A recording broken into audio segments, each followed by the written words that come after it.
Anim na dahilan kung bakit mas malungkot o may malalim na epekto ang pagkawala ng isang guro kaysa sa ibang profesyon. Una, symbolic role. Sila ang ikalawang magulang. Sa maraming kultura, ang guro ay hindi lamang nagtuturo ng akademya. Sila ay nagsisilbi ding gabay, tagapayo at tagapaghubog ng moral ng bata.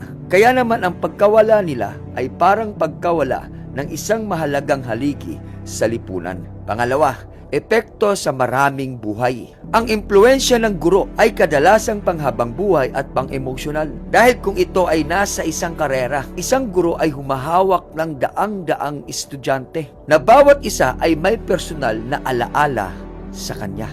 Pangatlo, pagiging invisible hero. Madalas hindi gaanong napapansin o nabibigyan ng sapat na pagkilala ang mga guro sa araw-araw.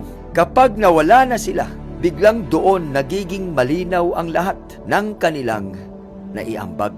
Pang-apat, nawawala ng isang tagapagdala ng kaalaman at kultura. Ang guro ay tagapaglipat ng kaalaman sa bawat henerasyon. Ang pagkawala ng isang guro ay nagdudulot ng malalim na kalungkutan sa mga estudyante, kapwa guro at mga magulang. At pang-anim, panghihinayang para sa hinaharap.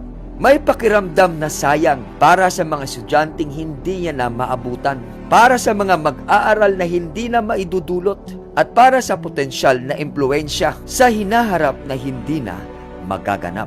Mga kaibigan, tandaan natin na ang guro ay hindi lamang isang trabaho, kundi ito ay isang memory keeper, isang mentor at tagabuo ng pangarap at kinabukasan ng mga bata. Kaya kapag sila ang nawala, hindi lang isang individual ang nawawala, kundi isang living archive ng inspirasyon at gabay na mahirap ng palitan. See you in my next video. God bless, kapatid.